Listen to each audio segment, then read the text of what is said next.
Donald Trump's speech at the Department of Justice Friday was filled with false, tough-on-crime bravado, belying the reality that his administration has every intention of being soft on crime, especially corporate crime. Public Citizen out with a new report on the Trump administration's refusal to prosecute the richest 1%.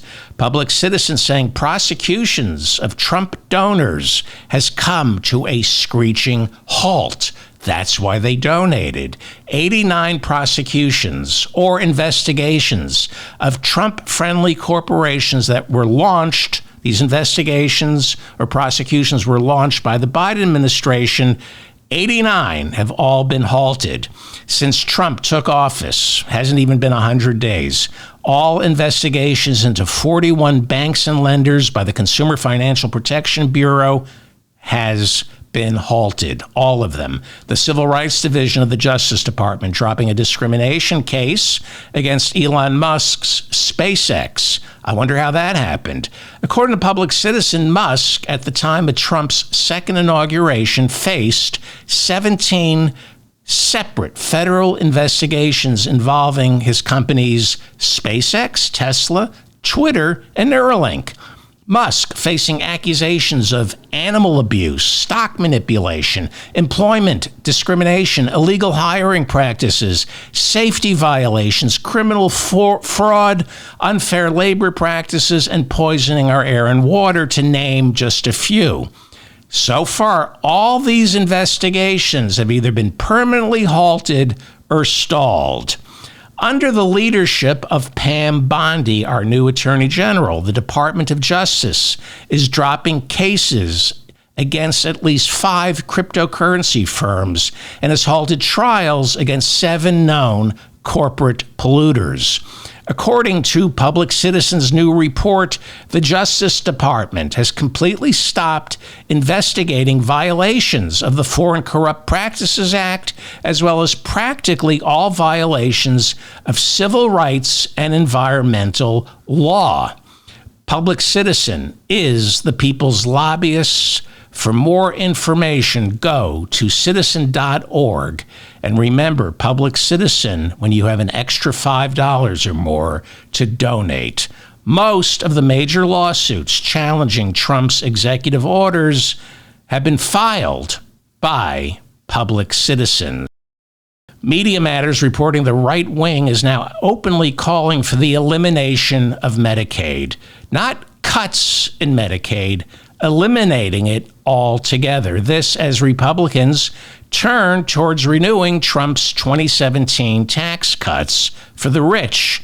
They're scheduled to expire on December 31st of this year. With the fight over the 2025 budget now settled after passage Friday of the final continuing resolution, attention now turns to the 2026 federal budget, which is supposed to be passed by October 1st of this year, when fiscal year 2026 begins. It is that budget where Republicans will attempt to make a $5 trillion tax cut for the rich permanent. The plan is to cut taxes for the rich by $5 trillion over the next decade, even though the Congressional Budget Office says this tax cut would tack on $4.2 trillion to the national debt. The previous tax cut, the one that was passed in 2017, that tax cut for the rich added $8.5 trillion to our national debt. Right now, the national debt is $36 trillion. What does that mean? Well, every year Congress passes a budget. In 2025, there is no budget. It's just a series of continuing resolutions. But by the end of fiscal year 2025, October 1st, our federal government will have spent $7 trillion to keep this government running for fiscal year 2025. It costs $7 trillion to run the federal government, but the Internal Revenue Service only collected about $5 trillion in taxes this year. Okay? $7 trillion of expenses, $5 trillion of income. That leaves about a $2 trillion budget deficit. That's what a budget deficit is. When you spend $7 trillion but only bring in $5 trillion in taxes, you're running a $2 trillion budget deficit. So how do you pay your bills if you're the United States government with a $2 trillion deficit? You issue bonds, interest-bearing treasury bonds. And in order to issue those interest-bearing bonds, the government must create debt. It is not the budget deficit that's the problem. It's the debt we have to create because of the budget deficit. And that debt, as of today, now adds up to $36 trillion. That means we have issued $36 trillion worth of interest-bearing bonds, treasury bonds, or T-bills, to pay for our budget deficit each year. And by the way, when Clinton left office, there was no budget deficit. So there were no treasury bonds that were issued in his final year in office.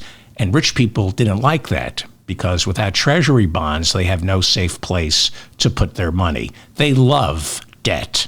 So because these treasury bonds pay interest, they create more debt.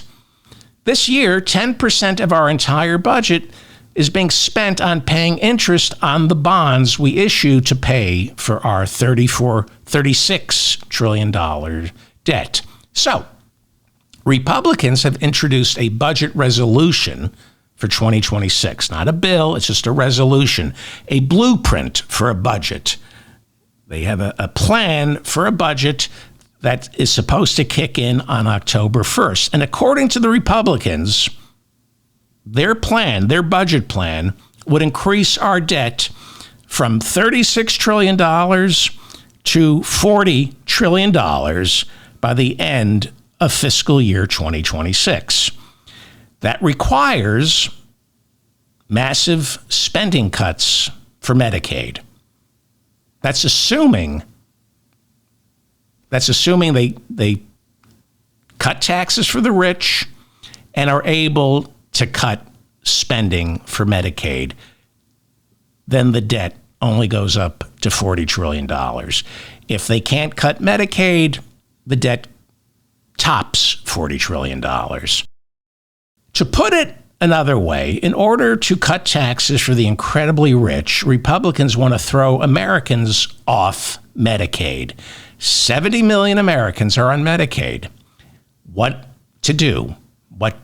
The right-wing propaganda machine hard at work, demonizing Medicaid right now, trying to convince Republican voters that Medicaid is the reason they don't have better health care in America. Or they try to convince low-information voters that only people cheating the system are on Medicaid, that Medicaid is just for cheats. According to Media Matters, Speaker Mike Johnson is insisting the Medicaid cuts that he's planning are merely to target waste and abuse. And by waste and abuse, what he really means is people of color. Medicaid is administered by the states. There's no way for the federal government to even measure waste and abuse in Medicaid, although they could ask Florida Republican Senator Rick Scott.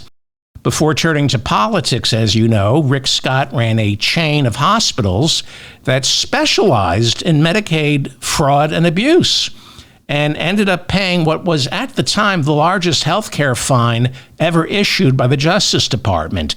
Rick Scott, senator from Florida, belongs in prison. He ripped off Medicaid and Medicare to the tune of $1 billion. Senator Josh Hawley says, Republican from Missouri, he says there should be work requirements for Medicaid.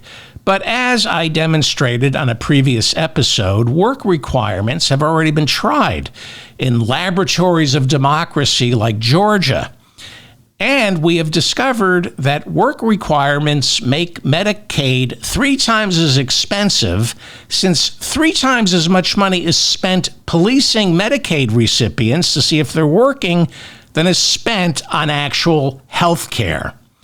According to Media Matters, the Center on Budget and Policy Priorities now estimates that nearly half of the 70 million Americans currently on Medicaid would lose their coverage if work requirements became the law of the land. 2/3 of Medicaid recipients are already working. The other third are caregivers, students, or too sick to work. It's not the recipients of Medicaid ripping off government. It's people like Florida Senator Rick Scott, the big hospital chains, and of course doctors who double bill for procedures that never even took place. But this isn't about eliminating fraud and waste. This is about transferring wealth to the already wealthy while blaming and punishing the marginalized and vulnerable communities. As I keep saying, never underestimate the sadistic undercurrents of all Republican policy. Republicans can justify anything to their base so long as they can show proof that large swaths of Americans are getting hurt. Ben Shapiro, the right-wing radio host, now saying Medicaid is so bad, Americans are better off without it. This is what they're doing. They're trying to convince just enough low-information Americans, like listeners to Ben Shapiro, that the problem isn't Medicaid cuts. The problem is Medicaid. The problem is we're not cutting Medicaid altogether. Media Matters reporting Candace Owens says that by throwing Americans off Medicaid, those Americans will then be able to afford better health insurance.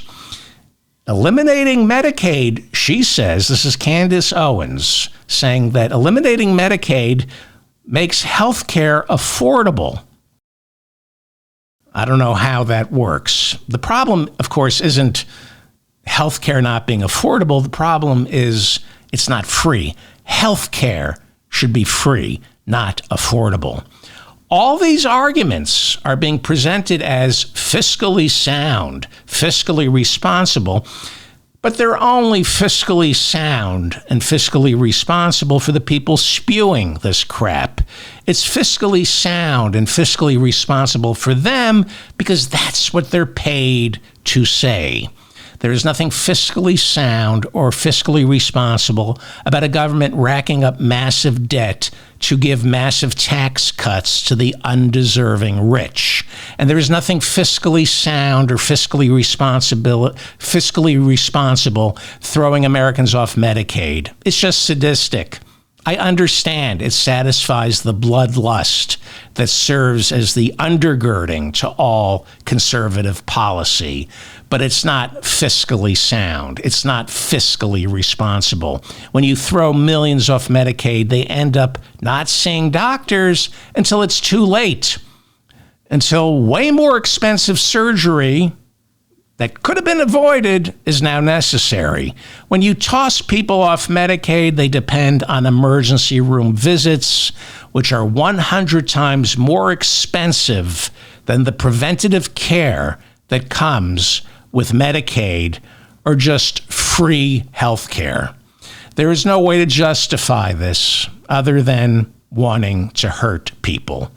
This is the Mop Up. I'm David Feldman in New York City. Thank you for finding me. Please like this episode so I remain in your feed. Subscribe to this channel and my newsletter. And if you find any of this valuable, please share this episode with your friends via email or social media.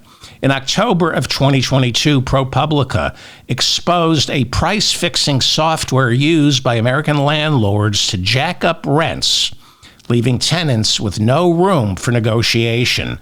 According to ProPublica, a Texas company called RealPage sells YieldStar, a software program that uses a proprietary algorithm that provides landlords with massive data on the cost of rent, as well as real-time information on supply and demand, placing consumers looking for affordable rent at an unfair disadvantage.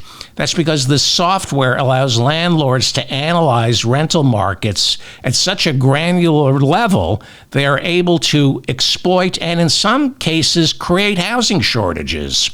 It allows landlords to set higher prices for rent because they know precisely how short the supply of housing is in a specific zip code. According to ProPublica, Jay Parsons, a vice president of RealPage, bragged to customers of this software. He bragged 3 years ago that thanks to his company's software, landlords in some regions have been able to jack up rents by as much as 14.5% in a single year.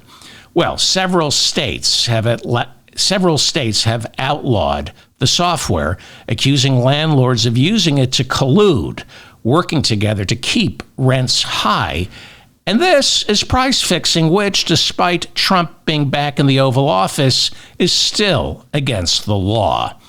The American Economics Liberty Project reporting that the Washington State Senate has just advanced a bill banning landlords from using this type of software, a software which facilitates what lawmakers in Washington State call algorithmic rent fixing. I know it can be a little confusing. According to the ProPublica article on algorithmic rent fixing, the software allows landlords to raise rents illegally by micro-targeting neighborhoods and leaving units vacant just long enough to jack up demand and consequently prices. According to the American Economics Liberty Project, Philadelphia and San Francisco have already enacted similar bans similar to the one being considered in Washington State, bans of this software in an attempt to address our nation's worsening housing crisis. There is a shortage of housing. Some estimates put it at 5 million units nationwide that must be built immediately. But there's resistance to this because building 5 million units would increase supply, thereby reducing demand and cutting into the ability of landlords to charge exorbitant rent. I'm David Feldman, reminding you to stay strong and protect the weak. If you enjoyed any of this program, please hit the like button, subscribe to my channel, subscribe to my newsletter. Please share these episodes. I'm doing more episodes, and I hope you keep listening. Thank you.